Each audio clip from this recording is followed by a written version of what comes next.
Hello, I'm Julianna YONIS, and welcome to this installment of TABLEWORK, a TAPS video series featuring members of our show's creative teams and casts in a roundtable discussion of their scholarly and creative efforts for taking their production from page to the stage. The phrase TABLEWORK is a performing arts term for the early rehearsal period, focusing on the script, source material, and analysis. Today's panelists will help us dive into TAPS's fall main stage, Beyond the Wound is a Portal, a live digital performance piece devised by TAPS Mohr visiting artist Haruna and the show's cast. Before we begin with our first question, I'll ask the panelists to introduce themselves. Thank you so much for that introduction, Julianna.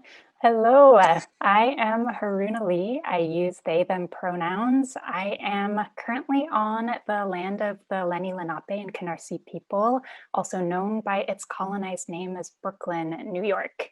And I am the director and steward of Beyond the Wound is a Portal. And I'm going to pass it off to you, Sarah. Hey everyone, excited to be here. My name is Sarah Ashkin, pronouns she, her, hers. I'm coming to you from Patwin land, also known as Davis, California. And I am the choreographer for this work. It is my honor. I pass to my colleague, Sheila. Thanks, Sarah. Hi, everybody. I'm Sheila Ramesh. I use she, her, and hers pronouns, and I'm coming to you from Ohlone land, also known as Oakland, California. And I'm the musical director and arranger, orchestrator, musician for this work, and I'll pass it to my wonderful colleague, Tony. Hi, I'm Tony Shayne, and on top of being a lecturer at Stanford, I'm also the lighting director on this program. I use he, him pronouns, and I'm coming to you from Tongva land in Los Angeles, California. Awesome, and I'm Julianna. I use she, her pronouns. I am also on Tongva land in Los Angeles, California, and cast of this production and today's moderator. So Haruna, maybe we can start with you. And how would you describe what Beyond the Wound is a Portal is for somebody who's never heard of it before? Great question. I would describe Beyond the Wound is a Portal as a ritual performance that's led by 7 wonderful guides who are really working in the realm of autofiction as well as dream logic. And bravely sharing stories around their own wounds and wounded places, and inviting us to, in stepping through the wound and the grief and the loss that we're collectively holding right now, to imagine what reclamation could be and what dreams could be seeded once we are able to hold that together as a community. Yes, and everyone can feel free to respond. How did we arrive at this idea for a project? What was like the lead up to the beginning of the devising process? For me, it started with Adrienne Marie Brown's essay, Dream Beyond the Wounds. And I was just I'm always moved by her writing. But in particular, this one was talking about imagination as medicine for our most wounded and vulnerable selves and communities. And so for me, it was like a show. Could we create a live performance that's really unpacking the landscape of wound and the landscape of dream? And how do we, I think for me too, I'm so interested in auto theory and auto fiction and working from myself as source material. So I was really excited to bring all of that in together. And I'd love to hear what has been a source of inspiration for others. I can jump in. I remember in our early days talking about what it would be like to do a devised work, and that there was like nervousness around what that might be. And then when we came into the reality that we were going to need to make a work on Zoom, it felt like pre-applicating something that was not meant to be on Zoom, right? A live work, but instead that we could use these portals, we could use this world that is the Zoom space as makers. And that ended up giving us so much more flexibility, and was exciting as a possibility to think of what could it be to make this work on Zoom and make a new work for Zoom. For me, I was really excited to do kind of an exploration of self-expression about an earlier project I was working on was the idea of a gala that was actually deformalized, and you can wear whatever outfit or costume or however you wanted to be. And it was this idea of come as you are. And I think that kind of translated into this for me about the idea of like how we express ourselves in these meetings and in these formalities, and looking at what we wear and how we speak and just our outward expression sometimes, and how it juxtaposed against our inward. And I love the way that the text is like pulling out these feelings inside and expressing them openly, exposing this wound and really bearing yourself to the audience. And I thought that was really an amazing way to approach a project like this that is now online, where we may be really distant, you know, in these physical places, but emotionally we can be really close. I resonate with so much of what everybody has said so far. The one thing I'll add is, as a musician, from the beginning, I've been trying to explore what it means to make live collective music from distances, and what does live actually mean? Is live about both the generation and the production and the listening, or are there pieces of that can look different in our current landscape and have that still be theater? Can we expand the notion of what we mean by theater and really take advantage of the new opportunities that being remote and digital and on Zoom bring, even while we sort of mourn the loss of the things that they can't. And so in that way, the music production process is also forcing us to go through the portals of some of our wounds as creators and come out the other side with this, we hope, beautiful and meaningful piece of art. Yeah, Sheila, I would love to dive into that. What has the process of creating the music been, and what is left to do? What are your biggest dreams? The music production is going to do sort of like this live performance with music online. Sure. So to start, the creation of this music really begins with our incredible cast and creators, our students, including you, who during the pre-rehearsal devising workshop over the summer generated actually quite a bit of musical material in response to the prompts that the workshop was proposing, which wasn't necessarily about initially, let's come up with songs that are going to be a part of this show, but quite a bit of the music that was created during that process has ended up as really the themes, the musical themes and the songs and the text of the show. And so taking what the students created once, and I will let others talk about more of the kind of script creation process, once more and more bits and pieces of the music found their way into the script, I began working with the students who had generated music, as well as the students who were going to be performing the singing of that music, some of whom were the same and some of whom were different, to reimagine what their initial musical ideas could encompass now that there was the context of the actual script and the collective story that was being told, sort of reimagining their initial impulse of the songs themselves as songs, as storytelling devices, as things that connect to each other to form a cohesive collective story and not just a series of individual musical moments. And the students went on the adventure with me and became composition students too, and started creating second and third drafts of things on their own, at which point I was in a position to bring my own musical vision into the show and orchestrate and set the music and flesh it out and turn it into something even more cohesive that brings together half a dozen people's compositional ideas with my own.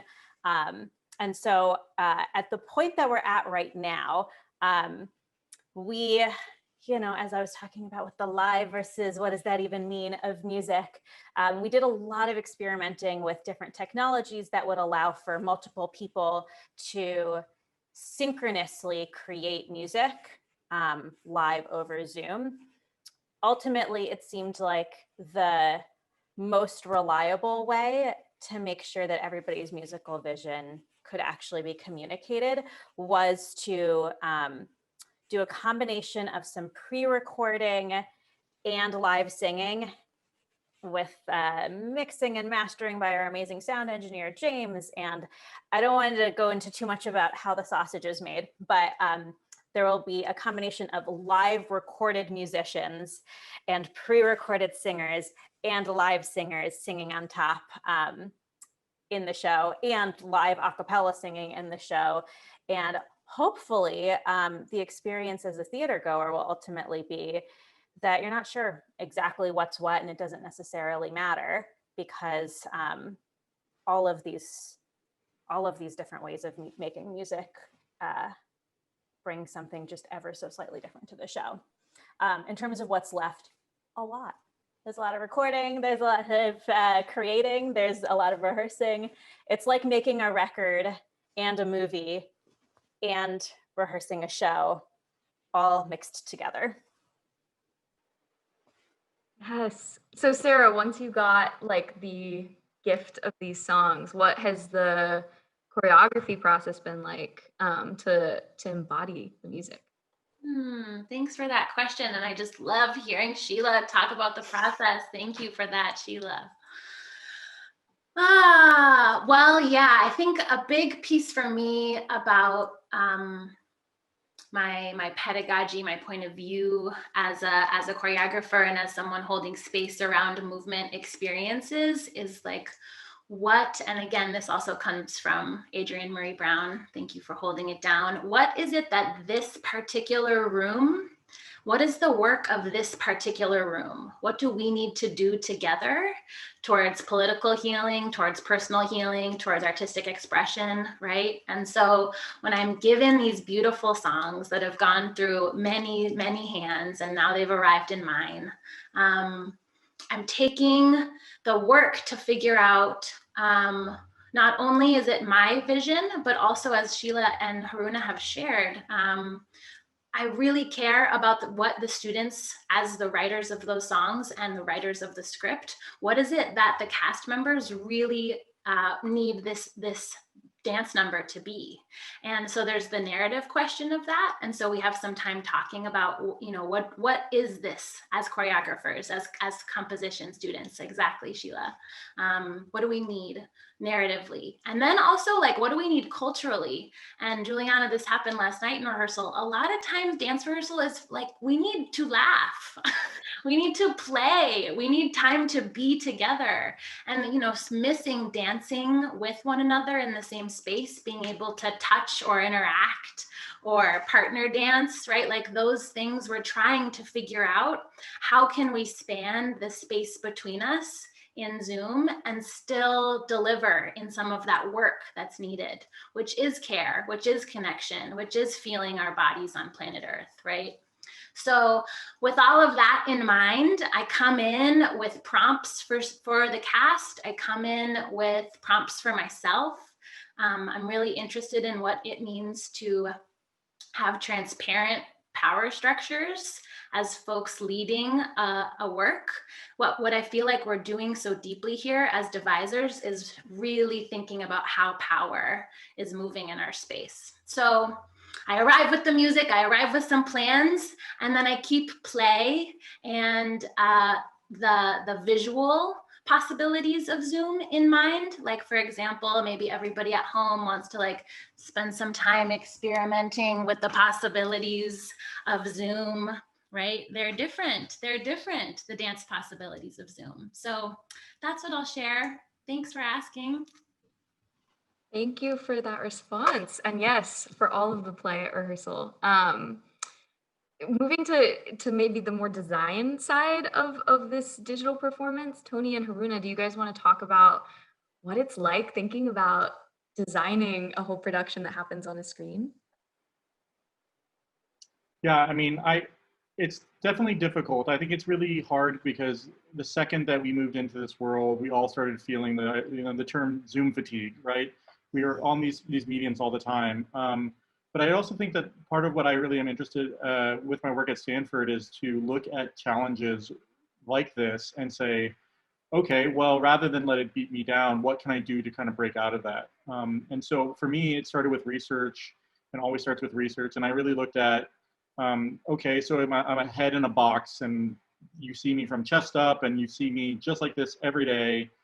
That kind of inspired me to look at like portraiture and what that really meant, and just the idea of being seen and allowing people to see you. So then that led into research and research and research, and so much of it really lent into like being okay with seeing the flaws, being okay with seeing the armature holding you up, or the way that your suit doesn't fit right.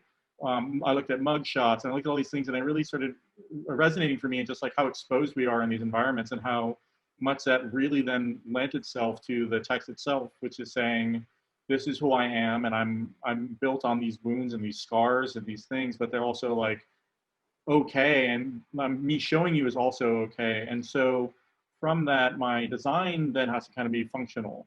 So I looked at, how do I make sure that people are well lit, exposing all these flaws, but also we want to be in a theatrical environment. We don't really just want the daylight pouring in through the window and the light clipped to the laptop just to make us look good. So it was collaboration with not only students, but also the technical staff we have, about using the best technology we have, building on it because this is a new thing, and trying and trying. So I've got lights flown up above me that were Model 1. We tried software, Model 2, Model 3, Model 4, and we don't know how much is ahead, but we're like really all game to try, and I think that's really exciting.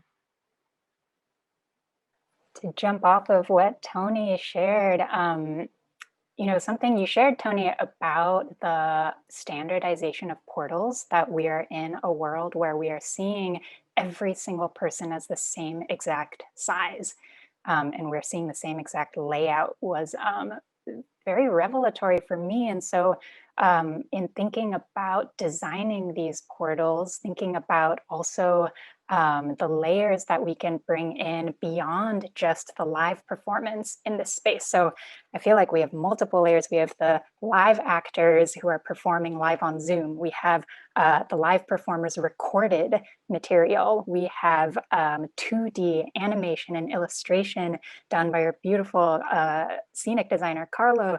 And then we have 3D animation as well on top of all of this.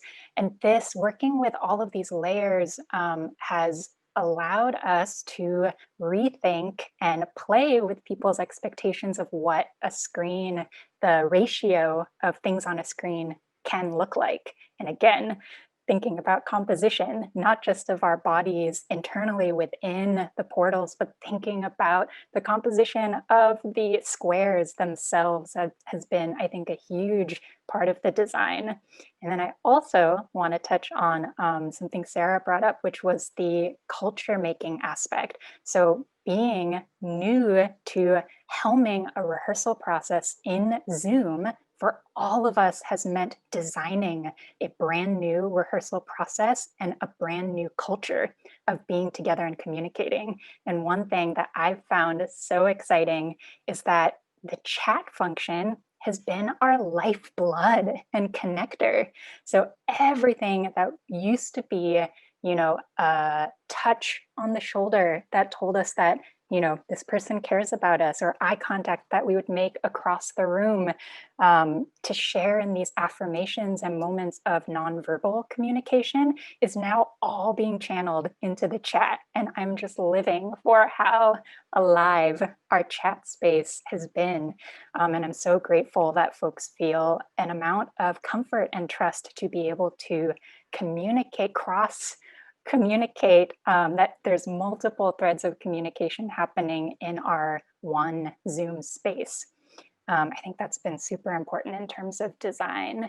And then lastly, I'll say the tech elements have been wild to contend with. And we're looking at, we've been using this program called OBS that allows actors to create scenes where they can play with their own frame however they choose, basically designing their own frame. So that gives actors all of this agency, and that they are in charge of internally cueing these scenes for themselves, which again is so different from embodied rehearsal process, a production, because usually there would be some central person who's cueing all of this, but now we're asking actors and our huge, amazing stage management team to be cueing all of these things. So essentially we're designing and building a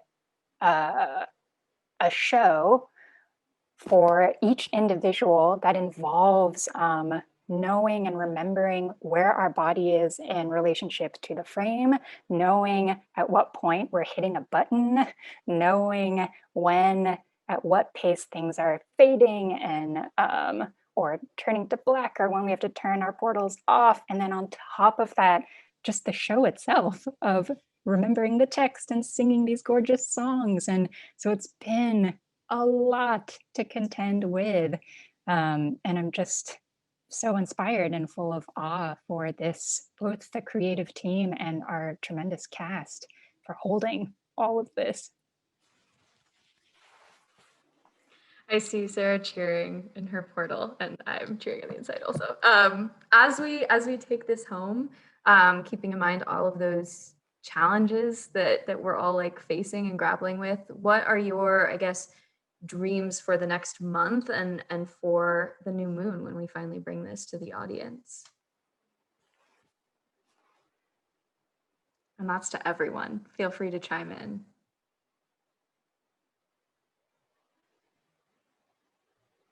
I'm really just excited to like actually start seeing this all come into place. I mean, I think that we've been in a really good development process so far, and especially from the tech end, we're like starting to turn the corner where we're getting parts and pieces in place. But it's so difficult since we're all so scattered just to like give everyone the tools that they need. And so everything is being sent around the US and trying to make sure everyone has all the parts and pieces, and then we'll be able to actually start assembling, and that's really exciting.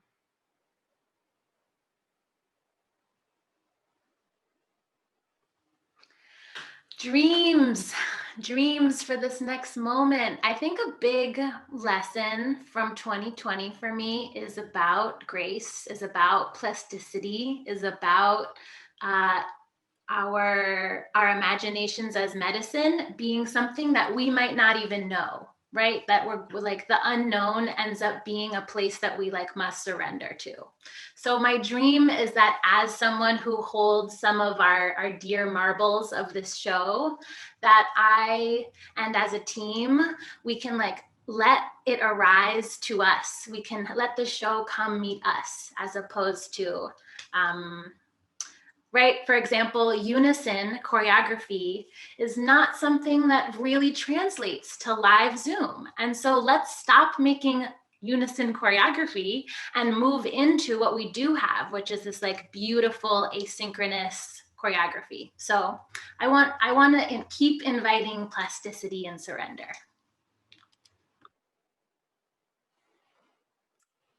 Oh gosh, you said something that I wanted to say so much more perfectly than I could have said it. My dream, essentially, for this next, until this thing goes live, is to see what it looks like and feels like and sounds like to have all of these pieces come together and no longer be our no longer actually be things from our imaginations, but be the things that the creators and the students turn them into on the spot. So whatever my ideas about how this music is going to sound are probably wrong, and they're going to be so much cooler in real life when we actually have that hybrid of music happening and seeing what the choreography on the squares is to that hybrid of music and what the 3D animation is that is mixed together with that. We all have imaginations about what this show might look like, feel like, sound like, and I think we're all totally wrong about what it is. And it's really exciting to me to see, you know, what it turns out we'll have been a part of creating. I'm really resonating with what you said about, you know, all of it can be wrong, that each of us are holding rightness and wrongness. And for me, the dream that I have for this cast and this team is to embrace our failures and our imperfections and really allowing those to exist, especially in this time when so much of our conditioning within white supremacist culture is leaning towards perfectionism or leaning towards, you know, we do this alone or we live in this isolated scarcity mentality. But here we are truly trying to commit to connecting with each other across a medium that is set up for failure, because it is near impossible to connect. We can't connect physically, is the bottom line. And yet, through our failures and imperfections, like I mentioned, those connections are visceral and happening in the room. I feel it and I trust it so much, and has been a guiding light for this process.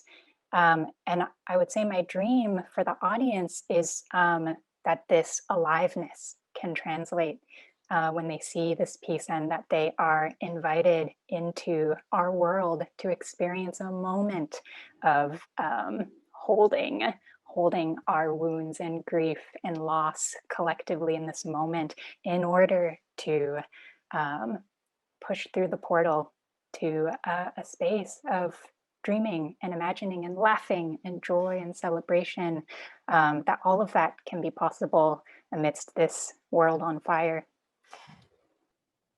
And Julianna, thank you for bringing up the moon too, that this piece is happening right as the new moon is coming to us. And the moon has been such an important image and motif for the cast in building this show. And I think really speaks to how we're embracing the cyclical nature of all of this. Thank you all. I feel so grateful for all of your work and creativity and openness and pioneering in this very new space. And I'm so excited for where the next month will take us on this journey. Yeah, thank you all for coming today.